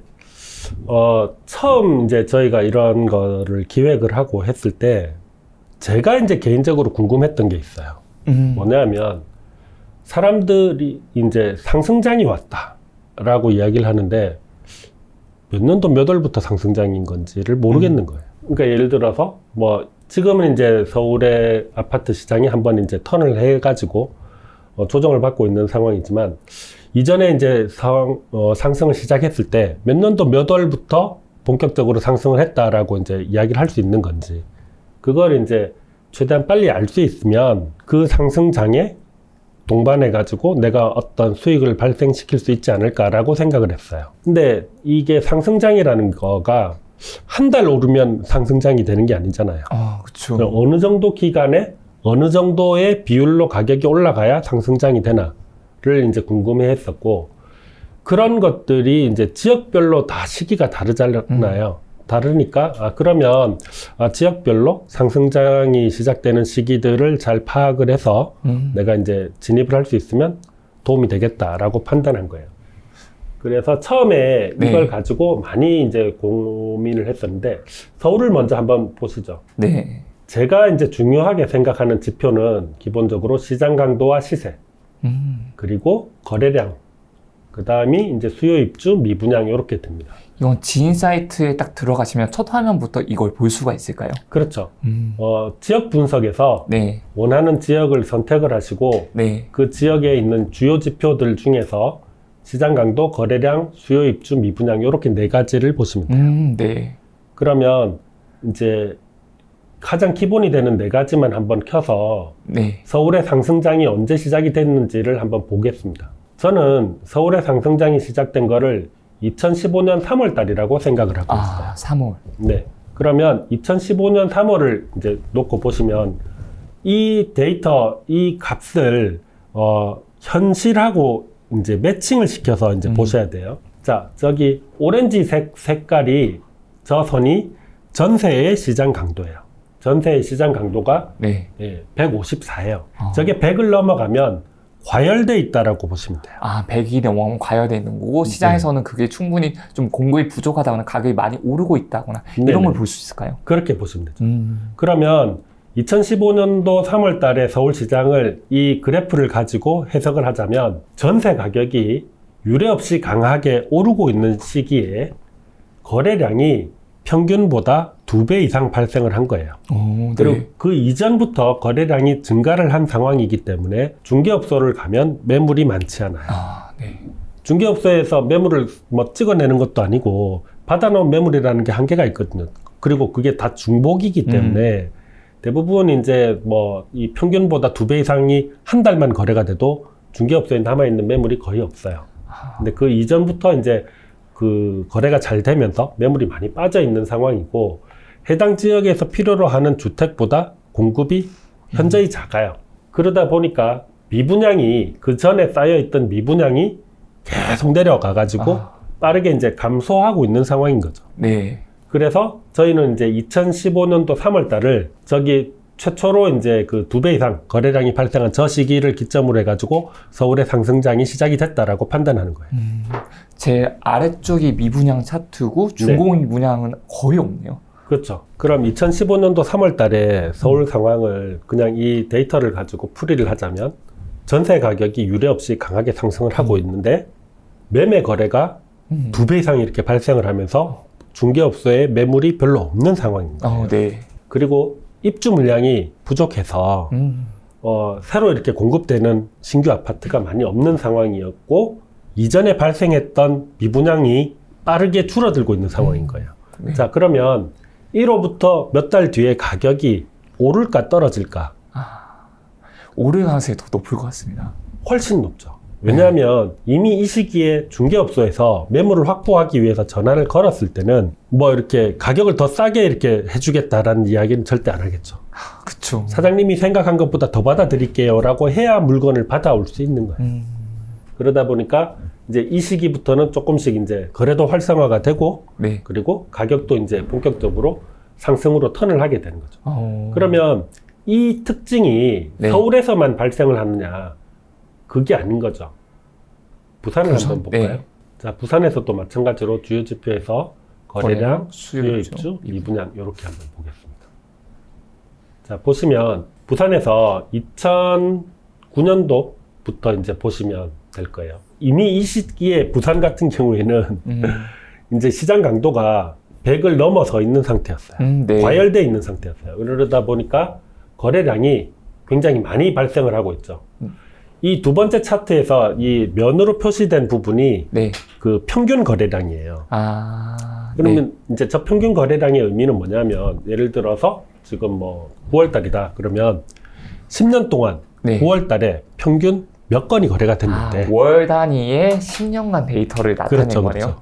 그러면 이제 이 10년 동안의 어떤 그 평균 거래량보다 거래량이 배 이상 많은 거예요. 그러면 이렇게 되면 이제 중개업소에 매물이 별로 없는 상황이 되는 거죠. 근데 여기 매매 시장 강도라고 하는데 네. 124 정도면 높은 걸까요? 100 이상이 그냥 높다고 보면 될까요? 그렇죠. 100 이상이 되면 이제 시장이 과열돼 있는 상황인 거예요. 근데 혹시 이름을 시장 강도라고 붙이신 이유가 있을까요? 이게 이제 이해하시기 편하게 시장의 가격 상승 강도라고 보시면 돼요. 가격 상승 강도. 네. 그러면 이게 이제 30일 때보단 130일 때가 가격 상승의 힘이 훨씬 더 큰 거죠. 아, 네네. 네. 그래서 이게 이제 0을 기준으로 해가지고 보시면 뭐 0에서 30 요 정도면은 사실은 그렇게 크게 움직이고 있는 지역은 아닌 거예요. 네네. 그런데 이제 0에서부터 이제 밑으로 내려가는 상황이다라고 하면 그 지역의 평균적으로 보면 이제 가격이 빠지고 있는 거죠. 매매를 하고자 하는 사람이 거의 없다고 봐야 되겠네요. 뭐 아무래도 조금 네. 좀 시장이 쉽지는 어렵다. 활성화되어 있는 상황은 아닌 거죠. 근데 이제 네. 50을 넘어가고부터는 이제 시장이 조금씩 활성화가 되고 100을 넘어가면 이제 과열이 되는 그런 상황인 거라고. 그럼 지금까지 가장 높은 수치로 강도가 높은 거는 혹시 어디까지 올라갔을 때가 가장 높은 걸까요? 이게 700이면 예. 오, 766이요? 네. 아까 50만 넘어가도 그래도 활발히 네. 이루어진다고 했는데 700이 넘어간다는 거는 어마어마한 거 아닌가요? 그렇죠. 그러니까 저는 와. 이게 이제 대전이라든지 뭐 분당, 일산 해가지고 이제 조금 이 특정 지역의 가격이 네. 갑자기 이렇게 갔을 때는 저거는 이제 일단 정상적인 상황은 아닌 거예요. 뭐 10년, 20년이 아니고 더 길게 이렇게 사이클을 잡아봐도 저 정도 기간에 저렇게 이제 강하게 상승하는 경우는 굉장히 드물다고 보셔야 되는 거죠. 그러면 지금 이제 세종 같은 경우는 매매 시장 강도가 상당히 떨어져 있겠네요. 그렇죠. 지금은 이제 마이너스로 내려가 있는. 아, 마이너스 156 정도 예. 되는. 매매 전세가 둘 다 이제 마이너스로 내려가 있는 상태예요. 그럼 저희 조금 전에 이야기를 했던 대구도 한번 볼 수 있을까요? 네. 대구도 이게 굉장히 많이 올라갔죠. 300 이상까지도 갔었네요. 네. 네. 그리고 지금 현재는 이렇게. 그래도 세종보다 좀 높네요. 이 산이 높으면 골이 깊다고. 세종이 강도 자체도 훨씬 더 높았으니까 네. 내려가는 폭 자체도 더 높게끔 되어 있는 거네요. 뭐 이렇게 기왕 대구를 보는 김에 네. 대구에서도 한번 볼까요? 좋습니다. 상황이 발생을 하는지. 여기에서도 마찬가지로 이렇게 이제 그 시장 강도가 상승을 할 때 보면 거래량이 평균보다 훨씬 더 많이 나오고 입주 물량은 부족한데 보시면 미분양이 이제 계속 줄어들고 있는 상태라는 걸 확인하실 수 있어요. 정말 계속 꾸준히 줄어들고 있네요. 네. 그렇게 되다가 가격이 이제 한번 빠지고 거래량이 깨지는 시기가 있었죠. 네. 지금 보시면 요 구간까지가 굉장히 이제 좋았어요. 네. 여기서부터 해가지고 이 구간까지가 이제 굉장히 좋았는데 여기 세 번째 요 구간을 보시면 이제 빨간색 위로 많이 튀어나와 있죠. 네. 이게 입주 물량이에요. 그러니까 이까지는 2015년도까지는 이제 그 입주 물량이 그렇게 뭐 과도한 그런 상황이 아니었는데 네. 이제 입주 물량이 과도하게 나오기 시작하면서 거래량이 일단 먼저 박살이 나죠. 거래량이 절반 이하로 줄어들게 됩니다. 네. 그러니까 사람들이 이제 인지를 하는 거예요. 저게 입주 물량이 많이 나오면 가격 상승하기가 어렵겠구나라고 판단을 하고 실제로 이제 거래가 안 되기 시작하면서 가격도 조정을 받기 시작하는 거죠. 네. 그리고 그 시기에 정확하게 딱 미분양이 거의 없다가 좀 미분양이 발생을 하게 됩니다. 네. 그리고 나서 이제 이 입주 물량이 어느 정도 이제 회복이 돼야, 그러니까 네. 소화가 되면 그 다음부터 다시 이제 거래량이 이렇게 증가를 하고 시장이 이제 전세 가격부터 먼저 이 오렌지색 그러니까 전세 시장 강도가 먼저 이제 회복을 시작을 하게 되고 네. 그 다음에 이제 매매 가격도 조금씩 이제 회복을 하게 되는 거죠. 그래서 지금 이제 공통적으로 발생하는 것들이 몇 가지가 있어요. 보면 그게 뭐냐면 처음에 이제 매매 시장 강도와 전세 시장 강도가 네. 플러스 영역에 있어야 된다. 네. 그리고 이 전세 시장 강도가 매매 시장 강도보다 높아야 된다. 전세 시장 강도가 더 높아야 된다. 네. 두 번째는 거래량이 평균보다 훨씬 더 많이 돼야 된다. 네. 네. 세 번째가 입주 물량이 적정선 내에 있어야 된다. 네 번째가 미분양이 감소하고 있거나 미분양이 없는 지역이어야 된다. 이 네 가지 이제 매매 강도보다 전세 강도가 더 높아야 돼. 물론 둘 다 플러스고 네. 거래량이 평균보다 플러스. 네. 그리고 입주량이 평균보다 적어야 되고 네. 그리고 미분양 물량이 점점 줄어들고 있거나 없거나 이랬을 때 확실히 시장이 좋아진다는 걸 네네. 표에서도 볼 수가 있고 실제로도 그렇게 나타난다는 거죠. 그래서 지금 보시면 지금 가격이 여기서 고점을 찍었을 때 대구가 고점을 찍고 거래량이 이제 확실하게 줄어들잖아요. 네. 거래량이 확실하게 줄어들고 입주 물량도 좀 많은 그런 상황이 된 거예요. 거래량이 거의 급감을 하고 있는데요. 네. 이게 그 입주 물량이 많으면 어떤 일이 발생하는지를 이제 사람들이 정확하게 모르시는 것 같아요. 네. 입주 물량이 많을 때 발생하는 가장 큰 그 시장에 주는 영향 중에 하나가 전세 매물이 많이 나온다는 거예요. 분양하고 나서 다 입주를 하는 건 아닐 테니까. 그렇죠. 네.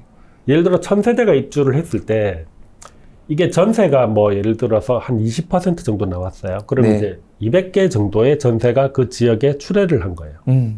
앞에 다들 이해하시는 것처럼 전세는 실수요예요. 가수요가 없어요. 네. 그러면 어디서 갑자기 전세 200개를 소화를 해야 되느냐 하는 문제가 나오는 거예요. 그럼 이 아파트가 새 아파트고 아무래도 이제 기존에 있는 것보다 더 나을 테니까 주변에 있는 거를 끌어오게 되겠죠. 그쵸. 예. 외부에서 이걸 끌어오다 보니까 이 전세 물량이 이제 안 나가기 시작하는 거예요. 기존에 3억 받던 전세가 새 아파트 들어왔는데 새 아파트도 전세가 3억이에요.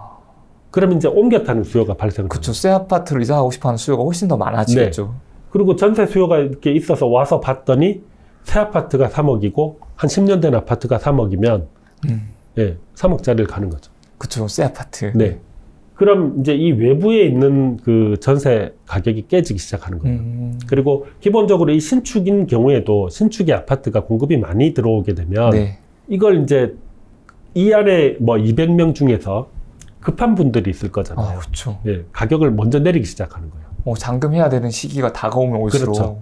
그러니까 좀 오래 하신 분들은 뭐 연체 이자 내지 싶어서 버티는 분들도 있어요.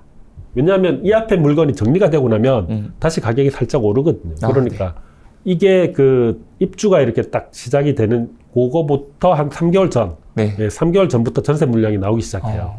그리고 나서 거래 이게 다 정리되는 데까지 맥스로는 6개월을 보는데 네. 통상 3개월 앞뒤로 이제 3개월을 보고 그렇게 되면 이제 요 기간 동안에 전세가 깨지게 되니까 네. 전세 물량이 이렇게 쏟아지고 있을 때는 매매 가격이 못 가요. 전세 이 소화하기가 힘들어지니까 매매 가격이 잘 못 가는 상황이 발생을 하고 그게 길어져 버리면 이제 문제가 되는 거죠. 그래서 지금 대구가 그런 시장이 네. 되는 거네요. 그래서 뭐 내년에 이게 지금 좀 많죠. 보통 이 그 지역에서 필요로 하는 수요보다 2배 이상 공급이 되면 네. 시장에 데미지가 들어가기 시작하거든요. 3배가 넘는데요. 그러니까 이제 회복이 네. 조금. 미분양도 지금 계속 늘어나고 있는 상태이기 때문에. 그러네요. 미분양이 7,000세대가 넘어가는 7,500세대. 이게 지금 미분양이 거의 없다가 네. 지금 최근 들어서 이제 미분양이 이렇게 쭉쭉 올라가기 시작하면 이 앞의 상황을 반복하게 되겠죠. 저렇게. 근데 이제 지금 보시면 지금 있는 미분양들은 준공 후 미분양이 별로 없어요. 네. 저게 이제 아마 준공 후 미분양까지 발생하지 않을까라고 보고 있습니다. 지금 그래프 거의 끝에 있는 2012년 전 단계로 돌아가게 되겠네요. 그렇죠.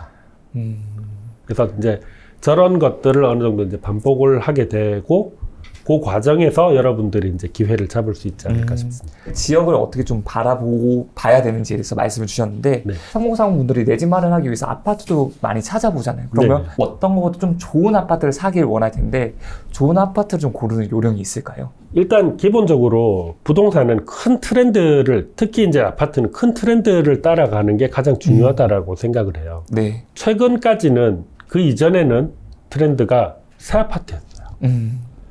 이제 대단지의 새 아파트면 이제 그 뭐 안전해라는 거가 있었고 거길 들어갈 수만 있으면 이제 뭐 여러 가지가 해결이 되는 그런 상황이었고 그 다음으로 나온 거가 새 아파트가 너무 비싸니까 앞으로 새 아파트가 될 거.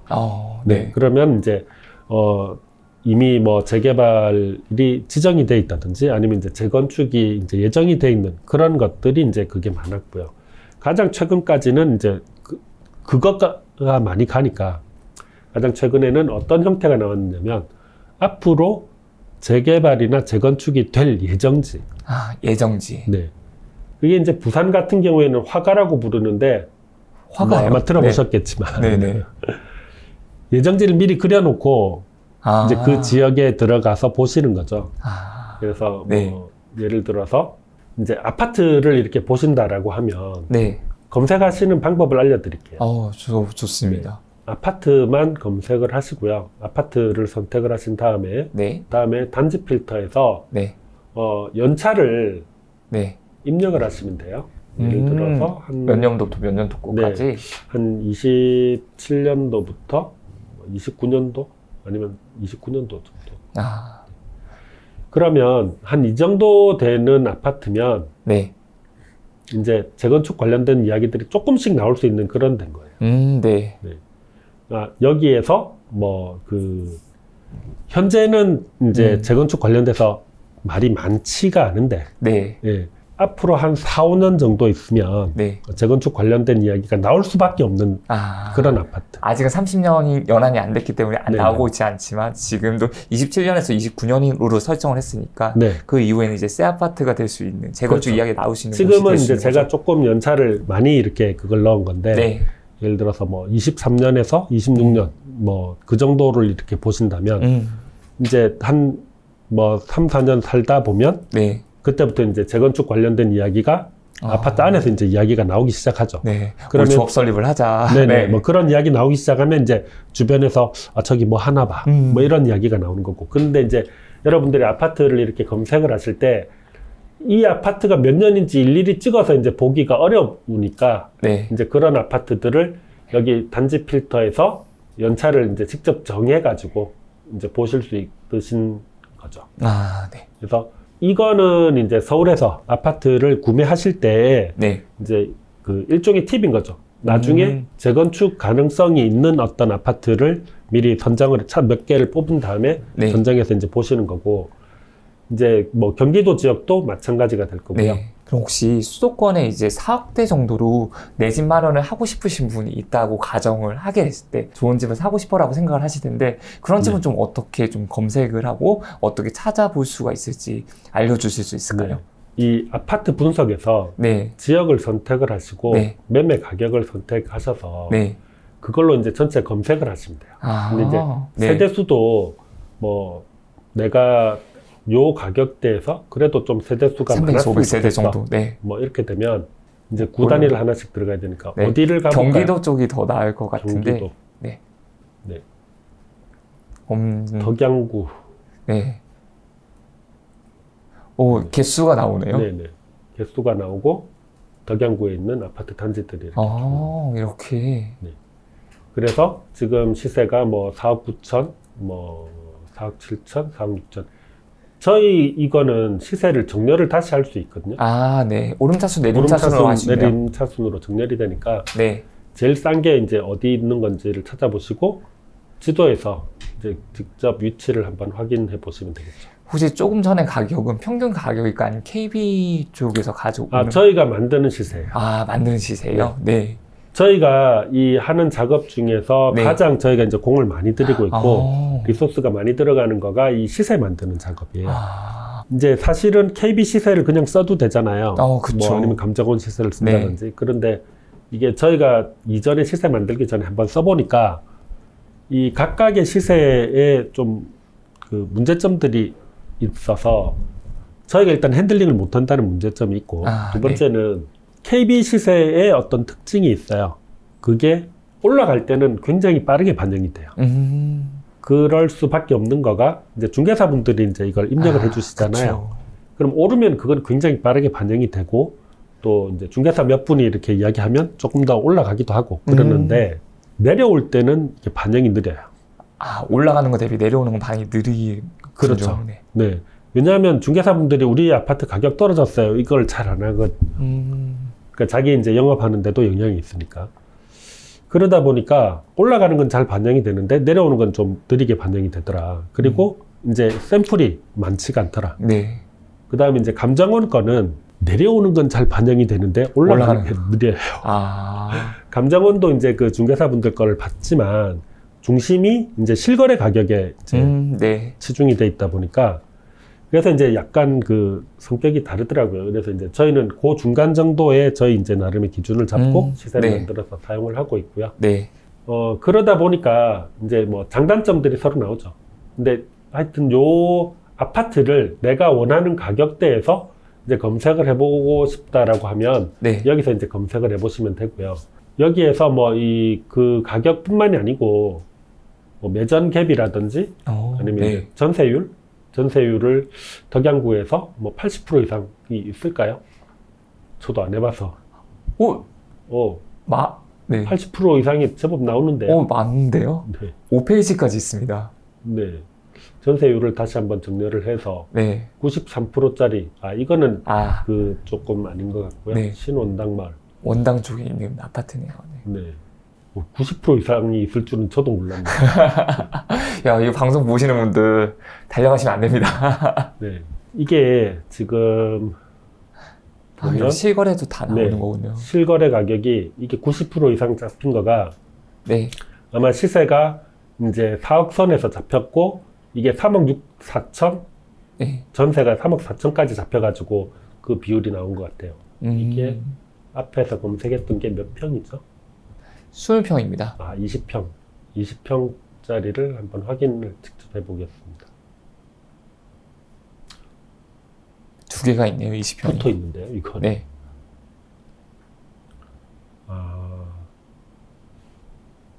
전세가 2억 8,500까지 거래가 됐네요. 네. 매매가 좀 예전에. 예, 예전 가격이라서 그렇고, 네. 매물은 나왔던 것들이 거의 한 3억 정도에 나와요. 네. 여기 이 동그라미 점은 매물 나와 있는 겁니다. 네. 네, 그래서 이제 원하시는 조건들 넣고 아파트를 이제 검색을 해보시면 되고요. 세대수도 이제 여기에서 이제 원하는 세대수 선택해서 대단지로 볼 건지, 네. 뭐 그런 식으로 이제 좀 필터를 많이 넣어놓은 상태죠.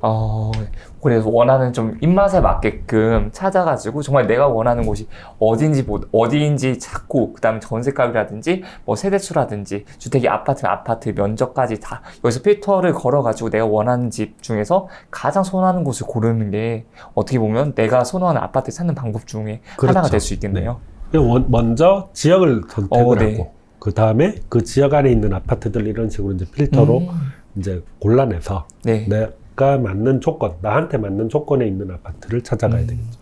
그리고 빅데이터 지도라는 것도 조금 전에 봤는데 네네. 혹시 이 지도는 좀 어떤 걸 주로 볼 수 있을까요? 기본적으로 이 가격의 증감을 굉장히 다양한 형태로 볼 수 있어요. 여기에서 옵션을 보시면 네. 현재 시세도 볼 수 있고 네. 이제 증감이나 증감률, 매전갭, 전세율 증감, 시장 강도 뭐 이런 식으로 이제 시세들을 보실 수 있고요. 추가해서 매물만 가지고 시세를 낸 것도 있어요. 매물의 시세, 매물의 증감 뭐 이런 식으로. 네. 그렇게 해서 지금 현재 뭐 서울에서 뭐 평균 가격은 얼마인지 아니면 이제 서울의 가격이 어떻게 움직이고 있는지 이런 것들을 이제 보실 수 있고요. 이 색깔은 좀 더 많이 오른 게 붉은색 계열이고 내린 네네. 게 파란색 계열일까요? 범례를 보시면 이제 5분위로 나눠서 이제 제일 높은 거가 빨간색. 네. 지금 강원도가 현재 빨간색인 거고요. 네. 낮은 데가 이제 파란색이 되겠죠. 인천, 대전, 세종, 대전. 네. 인천. 이런 식으로 이제 보시면 되고요. 가격이 뭐 특정 기간에 이제 이 범위를 설정을 할 수가 있어요. 네. 그러니까 언제부터 언제까지 가격이 이제 어떻게 변했다 이런 것들을 보실 수 있을 거고 이 거래를 좀 쉽게 보실 수 있어요. 8월달 같은 경우는 뭐 당연히 지금 다 전국적으로 엉망인 상태니까. 네. 진짜 좋지 않네요. 네. 이게 그럼 예전하고 비교해 보면 어떤 상황인지를 한번 보시면 돼요. 이게 2015년도 3월 달이거든요. 네. 거의 대부분 이제 붉은색으로 나오잖아요.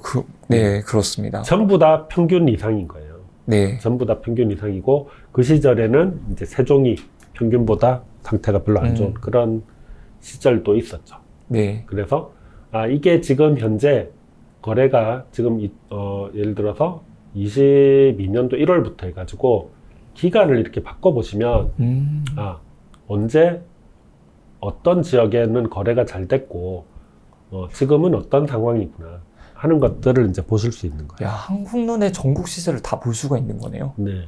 와. 그래서 지금 그나마 이제 좀 뭐 강원도라든지 충북 뭐 이런 지역들이 거래가 그나마 뭐 평균에 못 미치지만 네. 전국 평균으로 놓고 보면 이제 그나마 좀 그나마. 거래가 되는 상황이구나 이런 것들 선방하고 있는 곳이네요. 네. 네.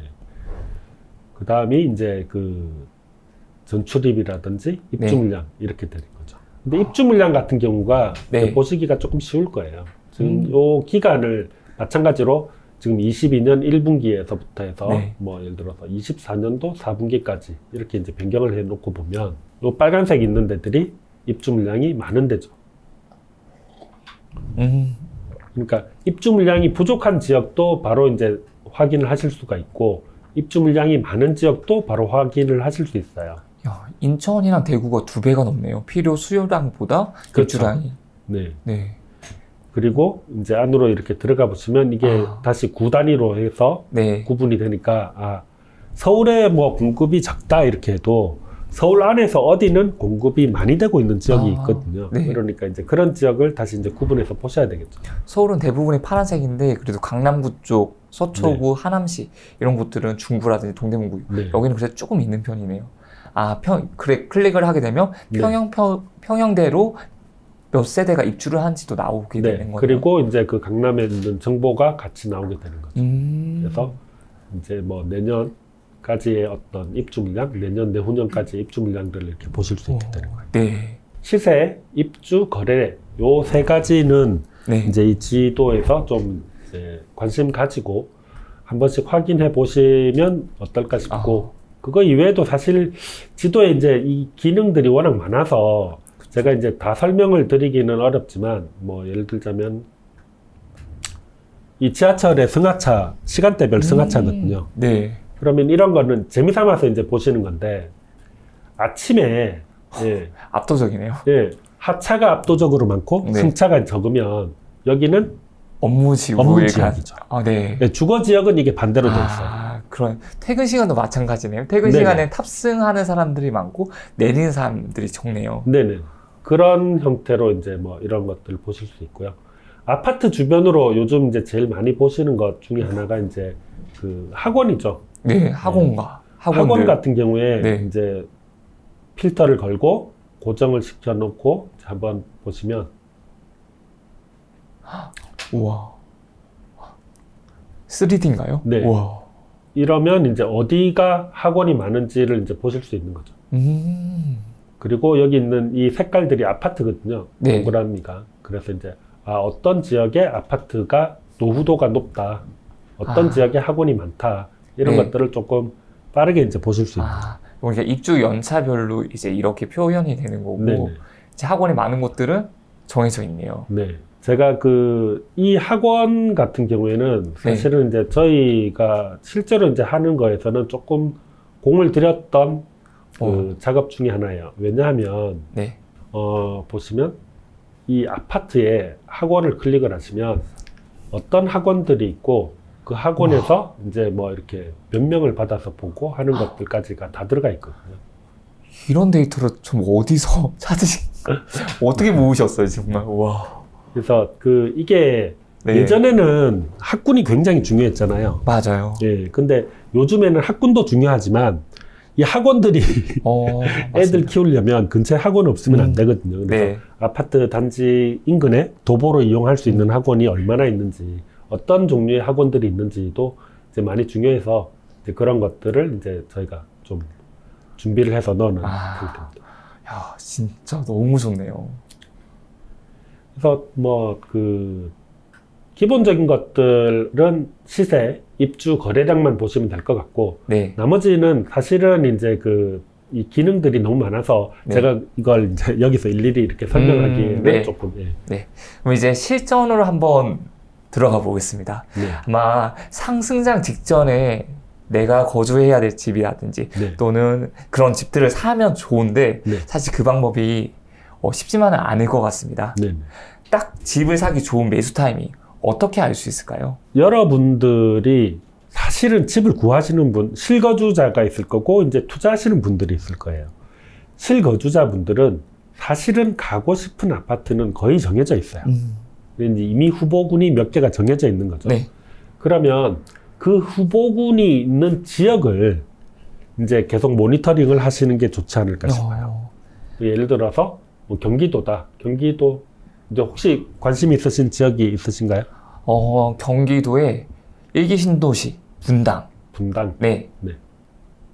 아마 저뿐만 아니라 많은 분들이 관심 있을 것 같습니다. 네. 분당에서 이제 거래량하고 수요입주 이렇게 세 가지만 한번 놓고 보겠습니다. 제가 앞에 그 이야기를 드렸죠. 자, 시장이 지금 시장 강도가 네. 마이너스에서 플러스로 전환이 되는데 네. 전세 시장 강도가 매매보다 더 높아요. 높고. 네. 예, 높은 상황이고 지금 공급 물량이 없는 상태예요. 네. 예, 없는 상태인데 거래량이 지금 그 이전 기간에는 계속 마이너스였다가 네. 평균보다 훨씬 더 적은 구간이었다가 네. 예, 거래량이 평균에 부합하는 상황까지 왔어요. 네네. 평균에 부합하는 상황까지 왔는데 어느 시점이 되니까 거래량이 거의 2배 가까이 이제 되기 시작하는 거예요. 네. 그러면 이 시점부터는 사실은 요 구간에서부터는 관심을 가지고 지켜보셔야 돼요. 네, 플러스로 된 부분들이 네. 더 많아지네요. 이 구간을 보실 때는 대장을 보시면 돼요. 대장 아파트. 네.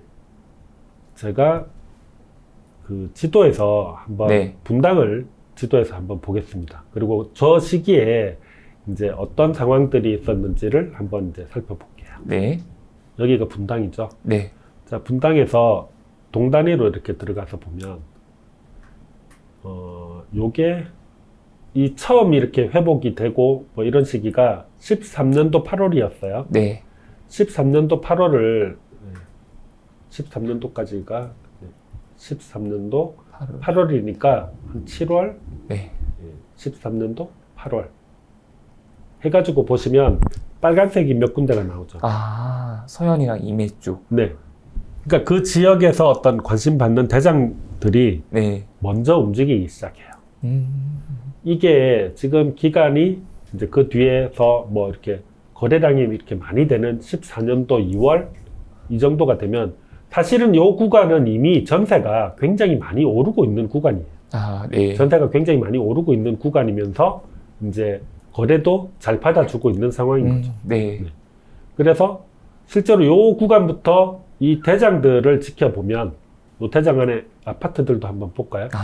대장동도 보되 대장 아파트도 봐야 된다는 거죠. 그렇죠. 사실은 아파트 보시는 게 편해요. 아파트를 보는 게 더 편한가요? 네. 대장 찾기가 쉽거든요. 네. 대단지에 네. 이제 그 지역에서 제일 비싼 거 찾아가면 네. 대장은 그 지역 사람들은 다 인지를 하고 있거든요. 네. 어디가 제일 좋다라는 거를. 그러면은 그 지역에 있는 대장 아파트 몇 개를 지금 뭐 우성 아파트 뭐 이런 데는 이미 이제 가격이 조금씩 오르고 있는 추세거든요. 자, 그러면 그 다음 달부터 해가지고 12월 달까지를 이제 한번 보겠습니다. 가격이 지금 그 인근으로 움직이고 있는 아파트들이 다 보이시죠? 조금씩 오르고 있네요. 네. 그러니까 이게 몇 달 사이에 저 정도 움직여가지고는 네. 현장에 있는 사람도 이게 가격이 오른다는 걸 인지를 못해요. 알기 어려울 것 같은데요. 네. 0.몇 % 오른다고 티가 잘 안 날 것 그게 같습니다. 표가 잘 안 나는 거죠. 네. 표가 안 나는데 이제 이 차트 상에서는 요 구간이 이제 하락 구간이었고 네. 지금 어느 정도 회복을 해서 가고 있구나. 네. 거래가 잘 붙어주는구나. 그리고 꾸준히 입주 물량이 없으니까 그 입주에 대한 어떤 그런 부분들은 안 가져가도 될 거고. 네. 가격이 보시면 드라마틱하게 오르진 않았어요. 네네. 그런데 이제 평균 거래량 정도를 이제 회복하기 시작하면서는 꾸준히 올라가요.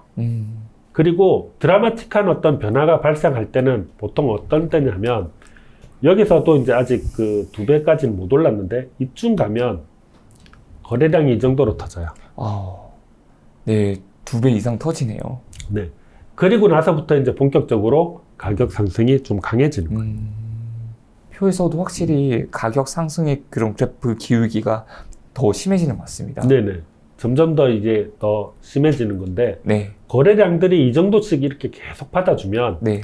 이거는 가격이 안 오르기가 어려운 상황입니다. 거래량까지 이렇게 받쳐준다면. 네.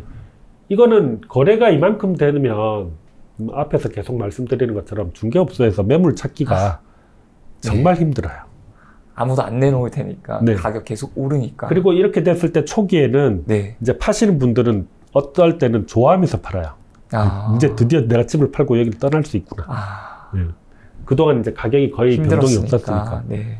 그렇게 되는데 실제로 뭐 이런 시기쯤 되면 예를 들어 17년도 정도가 된다라고 했을 때는 여기서 한번 볼까요? 17년도에 가격이 어떻게 되고 있는지. 17년도 뭐 한 1월부터 17년도 9월까지 요 기간 동안에 만 해서 17%, 뭐 11%, 16%가 오른 거예요. 네. 조금 전보다 훨씬 더 많이 올랐네요. 그렇죠. 네. 그러니까 이게 지금 그 어떤 지역을 선정을 하실 때 네. 지금은 이미 한번 이렇게 꺾여지는 상황이에요. 그러면은 다음에는 시장이 회복을 하는 상황이 나올 거고 그 회복하는 신호들을 이런 식으로 확인하실 수 있다.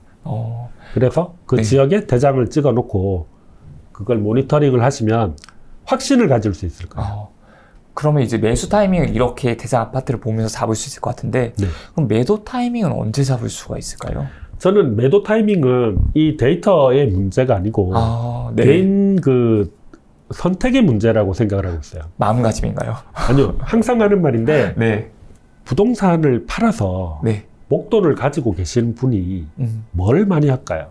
다시 또 부동산을 사는 경우도 있을 것 같고요. 그게 제일 흔하죠.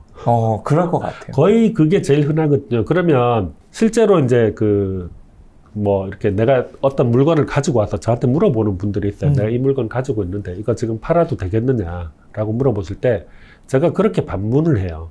이거 팔아서 어디 쓰실 건데? 네. 팔아서 이제 어디엔가 쓰겠다라는 목적이 명확하면 그 시기에 파는 게 맞아요. 예를 들어서 아들이 이번에 결혼하는데 뭐 뭘 좀 해주려고 그럼 파세요. 그게 이제 명확한 거고 근데 뭐 그냥 좀 오른 것 같으니까 지금 팔지 라고 하면 팔지 말라 그래요. 이거를 빼서 네. 이 돈의 목적지가 명확해야 되는 거예요. 그러면 이제 사실은 이거를 팔기 가장 좋은 시기는 뭐냐면 이거보다 더 좋은 물건을 찾았을 때인 거예요. 어떻게 보면 갈아타기가 되는 거네요. 그렇죠. 내가 네. 이제 예를 들어서 뭐 분당에 있는 아파트를 가지고 있는데 네. 지금 이제 뭐 세종에 급매가 나왔어요. 네. 예. 근데 이 세종에 있는 물건들이 훨씬 더 나아 보여요. 그게 명확하면 이거 팔고 이렇게 갈아타면 되는 거죠. 보통 이제 부동산 하시는 분들이 팔아서 손에 돈을 들고 있으면 네. 사고를 쳐요. 맞아요. 그냥 아무거나 사거나 뭐 아파트 주로 하시던 분들이 뭐 갑자기 상가를 사거나 뭐 임야를 사거나 뭐 그런 경우들이 나오니까 이걸 팔기 전에 이제 그 대체되는 뭔가를 놓고 비교를 해봐서 더 나은 쪽으로 이제 결정이 되면 그때 이제가 매도 타이밍이 아닌가. 오히려 내가 살고 있는 지역보다 더 좋은 지역에 매수할 수 있는 충분히 좋은 타이밍이 나왔을 때 그렇죠. 그때 매도를 하고 갈아타는 게 오히려 내가 매도를 잘하는 타이밍 그리고 네. 갈아타기 좋은 적기라고 볼 수 있겠네요. 네네. 이렇게 좀 궁금증을 가지시는 분들도 있을 것 같아요. 데이터를 본다는 거는 후행지표가 아니냐. 선행지표가 아니라 후행지표이기 때문에 여기 과거의 데이터는 맞지만 앞으로 있을 미래를 예측할 수는 없다라는 생각도 많이 하시는 것 같아요. 혹시 이 부분에 대해서는 좀 어떻게 생각하고 계신가요? 뭐 일부는 맞는 말이고 네. 이제 일부는 좀 의미가 아예 다르다라고 생각을 해요. 데이터라는 거가 예를 들면 이런 거죠. 예전에는 실거래 가격이 공개가 안 됐어요. 그리고 우리가 신고할 때 거의 다운을 썼죠. 다운 쓰는 게 뭐 다들 다운 썼으니까. 그 시기가 되면 집을 사는데 중개사분이 이게 한 5억 해요 라고 해도 5억이 맞는지를 모르는 거예요. 지금도 이제 그런 상황들이 이제 일부 지역에서는 발생을 하죠. 상가를 산다든지 뭐 이렇게 지식산업센터라든지 뭐 몇 가지 이런 상품들이 있는데 이게 옆집이 이걸 얼마에 샀는지 모르니까 내가 이거를 이 가격에 사는 게 맞나? 이걸 이제 판단을 잘 못하는 경우들이 있었는데 그런 데이터들이 이제 공개가 되면서 아, 얘는 얼마 정도 하니까 나는 얼마 정도 하겠네를 이제 가늠을 할 수 있게 되잖아요. 이제 그렇게 생각하시는 게 맞다고 봐요. 지금 현재 저희가 가격이 상승하기 전에 시장이 이제 상승장으로 턴을 하기 전에 데이터로 몇 가지 이제 패턴을 찾으려면 과거를 봐야 되는 거예요. 그러니까 이제 과거를 보고 아, 이런 패턴이 발생을 하고 이런 패턴이 발생하면 시장에서는 이런 일들이 발생을 하니까 가격이 오르겠구나라고 이해를 하게 되는 거죠. 근데 이제 그거를 조금 더 앞서가서 데이터를 가지고 이제 미래에 이렇게 되는 거를 알 수 있다. 저는 제가 이 데이터를 계속 만지고 뭘 하고 있지만 데이터로 미래를 예상하는 거는 조금 아직은 많이 이른 상황이라고 보거든요. 네. 그래서 과거의 경험들을 보고 배워서 내가 오늘의 이제 그 어떤 결정을 내릴 때 참조하는 내용인 거지. 네. 이걸 가지고 이렇게 됐으니까 뭐 3년 뒤에는 어떻게 됩니다. 뭐 이거는 조금 현재는 어렵지 않은가. 네. 맞는 말씀인 게 이걸 보게 되면 과거에 이런 일이 있었고 이럴 땐 어떻게 흘러갔고 이런 걸 배울 수 있는 것 같아요. 그렇죠. 근데 뭐 미래가 똑같지는 않겠지만 그래도 가능성이 조금은 더 높지 않을까라는 생각을 해볼 수 있을 것 같거든요. 그렇죠. 이제 이게 그 원칙이라는 거는 못 벗어나거든요. 네. 그 이제 대표적으로 그런 거죠. 예를 들어서 대규모로 신규 입주가 이제 시작이 됐어요. 뭐 전세 물량이 많이 나왔는데, 예, 시장에서 이 전세 가격이 더 상승을 한다. 그러긴 어렵다는 거죠. 그렇죠. 이게 갑자기 이제 공급 물량이 그렇게 나오면. 이거는 그냥 원칙인 거거든요. 네. 그런 원칙들을 몇 가지 발견해서 이걸 이제 데이터를 보면서 반영을 해보는 거가 중요하지 않을까 싶습니다. 네. 집값이 오를 거라더라, 내릴 거라더라, 같은 말에 의존하지 않고 데이터로 이제 좋은 집을 좋은 타이밍 살 수 있는 그런 데이터를 알 수 있으면 정말 좋을 텐데 그런 데이터를 평범한 사람들이 좀 알기 어려울 것 같아요. 네네. 어떤 식으로 봐야 되고 또 어떻게 좀 이용해야 하는지 좀 말씀 주실 수 있을까요? 저희가 처음 이거를 이제 할 때 그런 일들이 좀 있었어요. 15년도, 뭐 16년도 이렇게 할 때 제가 판단했을 때는 집을 사야 되는 시기인데 집을 이제 파시는 분들을 이렇게 보고 저희 뭐 사촌 형님한테도 그런 이야기 했거든요. 조카 이제 결혼할 때 그 애들 집을 사주는 게 낫지 않겠느냐. 서울에 집값이 오를 일이 없는데 그게 17년도예요. 이야기를 해도 이제 잘 안 통하죠. 네. 예. 근데 이제 지금은 좀 많이 변해서 사람들이 이렇게 이제 데이터를 분석해서 보면 어느 정도 이제 내가 대비를 할 수 있다라는 거를 아셨으니까 그걸 이 방송을 보시는 분들이라도 이제 이걸 아는 사람과 모르는 사람은 차이가 날 수밖에 없어요.